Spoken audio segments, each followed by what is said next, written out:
Hello friends, कैसे हैं आप। आशा करता हूँ सभी अच्छे होंगे, स्वस्थ होंगे। दोस्तों, इस वीडियो में हमने गुप्त वंश को पूरी तरह से कवर किया है। लगभग 80 प्रश्नों को कवर किया है, जो कि प्रीवियस एग्जाम्स में बार बार पूछे गए हैं और आने वाले एग्जाम्स के लिए भी इम्पोर्टेंट है। तो चलिए विदाउट टाइम वेस्ट किए वीडियो को शुरू करते हैं। पहला क्वेश्चन है, गुप्त वंश ने कब से कब तक शासन किया था। इसका आंसर होगा 319 से 500 ईस्वी तक। नेक्स्ट क्वेश्चन है, प्रारंभिक गुप्त शासक किन के सामंत थे। तो प्रारंभिक जो गुप्त शासक थे वो कुषाण वंश के राजाओं के सामंत थे। नेक्स्ट क्वेश्चन है, गुप्त वंश का संस्थापक कौन था। गुप्त वंश का संस्थापक था श्रीगुप्त। अगला प्रश्न है, श्रीगुप्त का उत्तराधिकारी कौन था।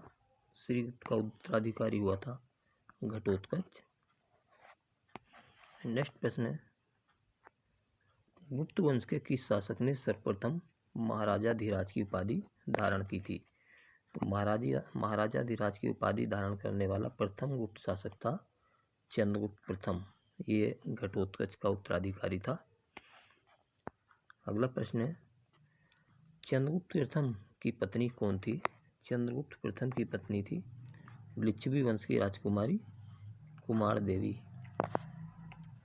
अगला प्रश्न है, गुप्त संवत की शुरुआत किसने की थी। गुप्त संवत की शुरुआत 319 से 320 ईस्वी में चंद्रगुप्त प्रथम के द्वारा की गई थी। अगला प्रश्न है, चंद्रगुप्त प्रथम का उत्तराधिकारी कौन था। चंद्रगुप्त प्रथम का उत्तराधिकारी समुद्रगुप्त था।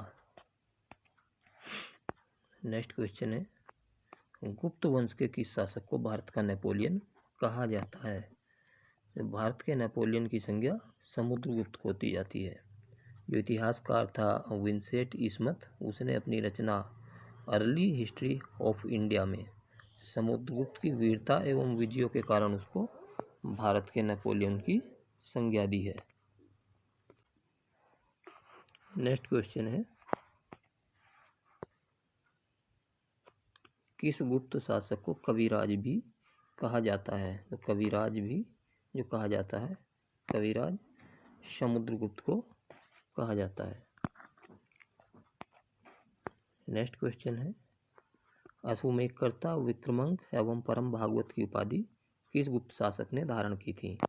तो ये तीनों उपाधियां समुद्रगुप्त ने धारण की थी।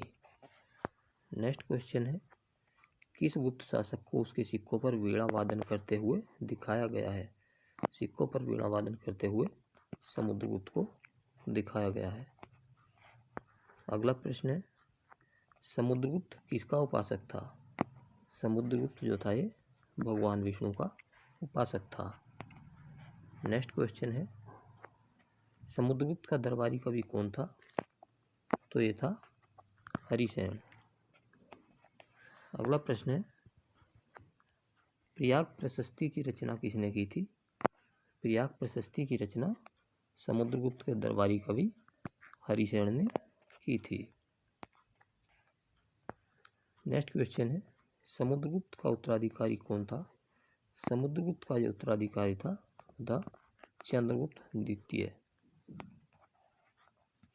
अगला प्रश्न है, चीनी बौद्ध यात्री फाहियान किसके शासनकाल में भारत आया था।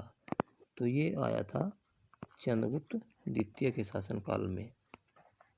नेक्स्ट क्वेश्चन है, किस गुप्त शासक ने चांदी के सिक्के जारी किए थे। तो चांदी के सिक्के चंद्रगुप्त द्वितीय ने जारी किए थे।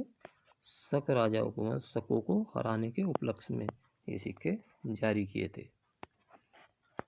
नेक्स्ट क्वेश्चन है, गुप्त वंश के किस शासक को विक्रमादित्य के नाम से जाना जाता है। तो जो गुप्त वंश का राजा था चंद्रगुप्त द्वितीय, इसी की उपाधि थी विक्रमादित्य। इसको विक्रमादित्य के नाम से भी जाना जाता था। नेक्स्ट क्वेश्चन है, चंद्रगुप्त द्वितीय का राजकवि कौन था। चंद्रगुप्त द्वितीय का राजकवि था साब। अगला प्रश्न है, नवरत्न किस गुप्त शासक के दरबार में निवास करते थे। तो जो नवरत्न थे ये चंद्रगुप्त द्वितीय के दरबार में निवास करते थे। इनमें कौन कौन थे नवरत्नों में? एक तो थे कालिदास, एक महाकवि थे चंद्रगुप्त द्वितीय के दरबार के, और दूसरे थे धन्वंतरी, तीसरे थे छपड़क, चौथे थे अमर सिंह, पांचवे थे शंकु, छठे थे बेताल भट्ट, सातवें थे घट करपर, आठवें थे वारामिहिर और नवे थे वर रुचि। ये 9 चंद्रगुप्त द्वितीय के दरबार के नवरत्न थे। अगला प्रश्न है, महाकवि कालिदास किसके दरबार में रहते थे? जो महाकवि कालिदास थे चंद्रगुप्त द्वितीय के दरबार में रहते थे। नेक्स्ट क्वेश्चन, चंद्रगुप्त द्वितीय का उत्तराधिकारी कौन था? तो चंद्रगुप्त द्वितीय का जो उत्तराधिकारी था वो कुमारगुप्त प्रथम या गोविंदगुप्त था। अगला प्रश्न है, नालंदा विश्वविद्यालय का निर्माण किसने करवाया था? ये करवाया था कुमारगुप्त प्रथम ने। अगला प्रश्न है, कुमारगुप्त प्रथम का उत्तराधिकारी कौन था? कुमारगुप्त प्रथम का उत्तराधिकारी था स्कंदगुप्त। नेक्स्ट क्वेश्चन है, गिरनार पर्वत पर स्थित सुदर्शन झील का पुनरुद्धार किस गुप्त शासक के द्वारा कराया गया था? इसका आंसर होगा स्कंदगुप्त।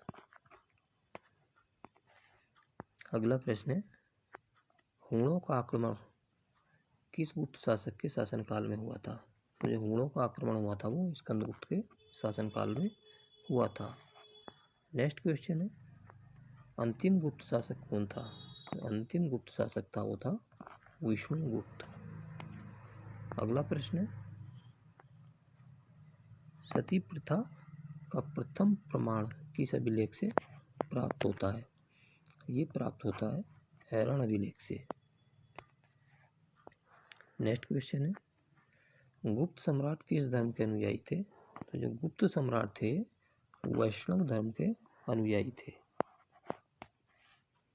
अगला प्रश्न है, अजंता की गुफाएं बौद्ध धर्म की किस शाखा से संबंधित है? तो अजंता की गुफाएं हैं बौद्ध धर्म के महायान शाखा से संबंधित है। और जो अजंता की गुफाएं हैं ये महाराष्ट्र के औरंगाबाद में स्थित हैं। अगला प्रश्न है, बाघ की गुफा किस काल से संबंधित है? तो बाघ की गुफा है ये गुप्त काल से ही संबंधित है और ये मध्य प्रदेश के धार जिले में है। इन्हें बाघ नामक स्थान पर बनाया गया था विंध्य पर्वत को काटकर। नेक्स्ट क्वेश्चन है, गुप्त राजाओं की राजकीय भाषा कौन सी थी? तो जो गुप्त काल में जो राजकीय भाषा थी वो संस्कृत थी। अगला प्रश्न है, गुप्त काल में चांदी के सिक्कों को क्या कहा जाता था? तो चांदी के सिक्कों को रुपया का या रूपक कहा जाता था गुप्त काल में। नेक्स्ट क्वेश्चन है, किस काल को भारतीय इतिहास का स्वर्ण युग कहा जाता था? तो भारतीय इतिहास का स्वर्ण युग गुप्त काल को कहा जाता था।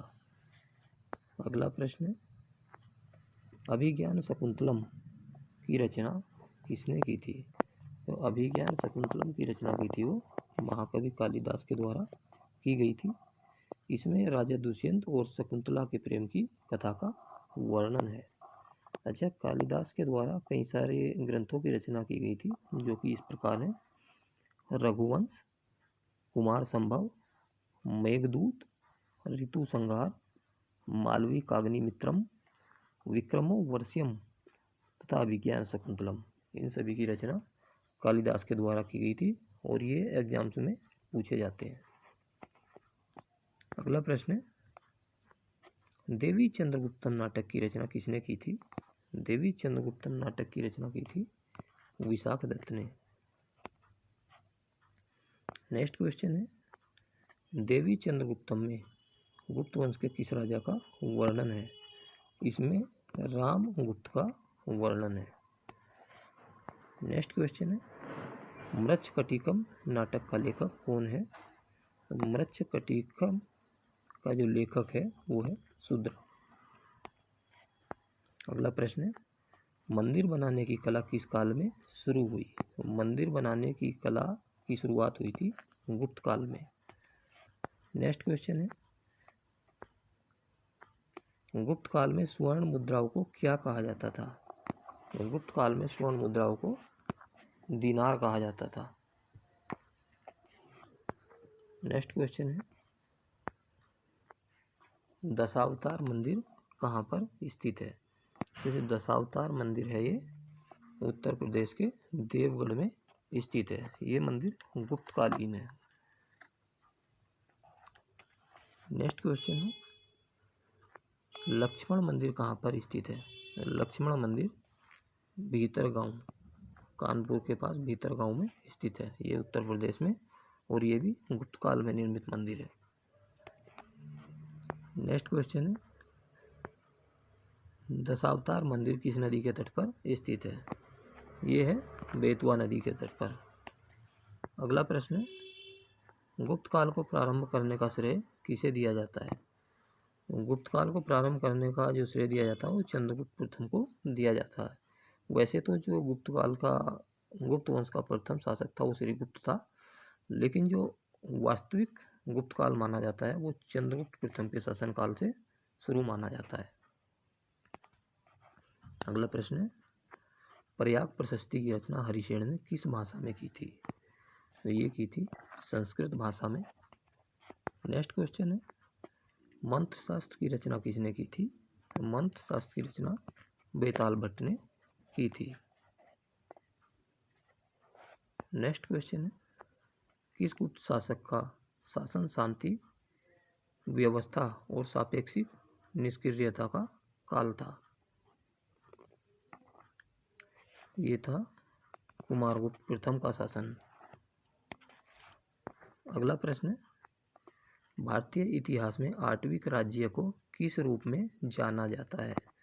भारतीय इतिहास में आट्विक राज्य को वन साम्राज्य के नाम से जाना जाता है। अगला प्रश्न है, गुप्तों को किस वर्ण से उत्पन्न माना जाता है? तो जो गुप्त राजा थे इनको वैश्य वर्ण से उत्पन्न माना जाता है। नेक्स्ट क्वेश्चन है, आर्यभट्ट किस काल से संबंधित थे? तो जो आर्यभट्ट हैं ये गुप्त काल से संबंधित थे। इन्होंने जो इनके ग्रंथ हैं आर्यभट्टियम एवं सूर्य सिद्धांत नामक ग्रंथ लिखे थे। और आर्यभट्ट पहले ऐसे वैज्ञानिक थे जिन्होंने घोषणा की थी कि पृथ्वी अपनी धुरी पर घूमती है। अगला प्रश्न है, चंद्रगुप्त प्रथम को कौन सी नगरी लिच्छवियों से दहेज के रूप में मिली थी? तो चंद्रगुप्त प्रथम को दहेज के रूप में लिच्छवियों से पाटलिपुत्र मिला था। अगला प्रश्न है, प्रथम हुण आक्रमण कब हुआ था? यह हुआ था 458 ईस्वी में। नेक्स्ट क्वेश्चन है, भारत के किस क्षेत्र में कामरूप एक प्राचीन नाम है? यह है असम में। नेक्स्ट क्वेश्चन है,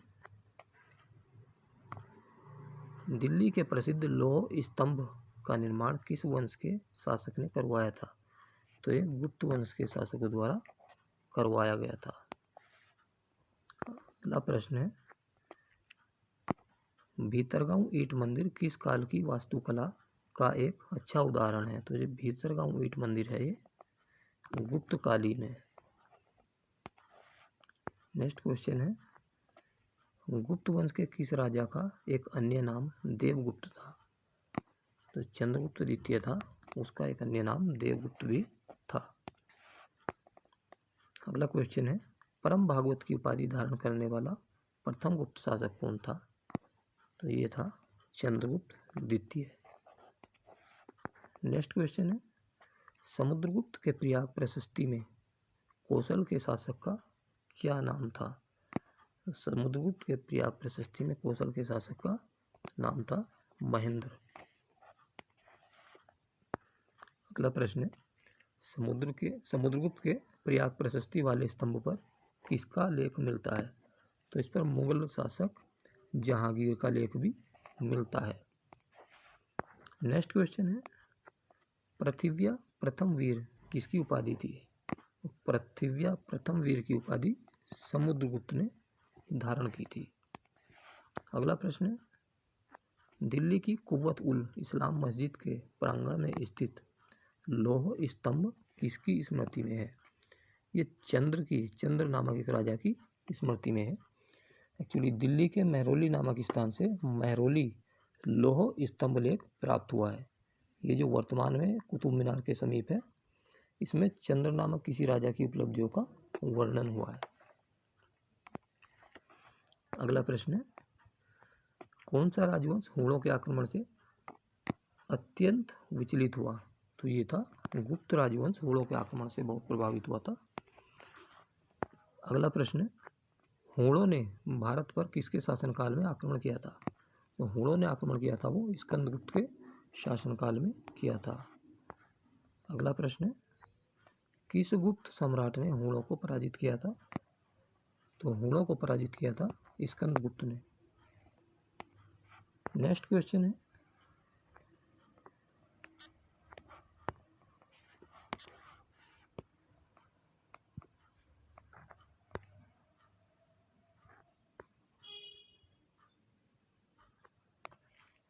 किस अभिलेख से ज्ञात होता है कि स्कंदगुप्त ने हुणों को पराजित किया था? तो इसका जो वर्णन मिलता है स्कंदगुप्त द्वारा हुणों को पराजित करने का वर्णन, ये भीतरी स्तंभ लेख में मिलता है। अगला प्रश्न है, गुप्त काल में उत्तर भारतीय व्यापार किस बंदरगाह से संचालित होता था? ये होता था ताम्रलिप्ति बंदरगाह से। नेक्स्ट क्वेश्चन है, किसे गुप्त काल में अपनी आयुर्विज्ञान विषयक रचना के लिए जाना जाता है? ये थे सुश्रुत। नेक्स्ट क्वेश्चन है, किसने पहली बार यह व्याख्या की थी कि पृथ्वी के अपनी धुरी पर घूमने के कारण प्रतिदिन सूर्योदय एवं सूर्यास्त होते हैं? ये कहा था आर्यभट्ट ने। आर्यभट्ट जो थे ये गुप्त काल से संबंधित थे। अगला प्रश्न है, सर्वप्रथम सिक्के किस गुप्त शासक ने जारी किए थे? तो सिक्के जो जारी किए थे सबसे पहले वो चंद्रगुप्त प्रथम ने जारी किए थे। नेक्स्ट क्वेश्चन है, गुप्त काल में लिखित संस्कृत नाटकों में स्त्री और शूद्र कौन सी भाषा बोलते थे? ये बोलते थे प्राकृत भाषा। अगला प्रश्न है, नगरों का क्रमिक पतन किस काल की एक महत्वपूर्ण विशेषता है? नगरों का क्रमिक पतन गुप्त काल में हुआ था। अगला प्रश्न है, किस वंश के शासकों ने मंदिर एवं ब्राह्मणों को सबसे अधिक ग्राम अनुदान में दिए थे? तो ये दिए थे गुप्त वंश के राजाओं ने। अगला प्रश्न है, किस काल में स्त्रियों की पुरुषों से बराबरी थी? गुप्त काल में स्त्रियों की पुरुषों से बराबरी थी। नेक्स्ट क्वेश्चन है, गुप्त युग में भूमि राजस्व की दर क्या थी? ये थी उपज का 6वां भाग। अगला प्रश्न है, हिंदू विधि द्वारा मान्य कर कितना था? हिंदू विधि द्वारा जो मान्य कर है वो था उपज का 6वां भाग। नेक्स्ट क्वेश्चन है, गुप्त साम्राज्य द्वारा कर रहित कृषि भूमि किन्हें प्रदान की जाती थी? तो ये दी जाती थी ब्राह्मणों को। अगला प्रश्न है, प्राचीन भारत में सिंचाई कर को क्या कहते थे? प्राचीन भारत में सिंचाई कर को विदक भागम कहा जाता था। नेक्स्ट क्वेश्चन है, 3री शताब्दी में वारंगल किसके लिए प्रसिद्ध थी? जो वारंगल प्रसिद्ध था वो लोहे के यंत्रों के लिए प्रसिद्ध था।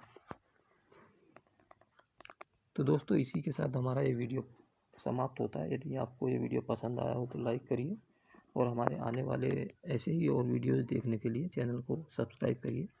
तो चलिए मिलते हैं फिर एक नए वीडियो के साथ, तब तक के लिए थैंक यू।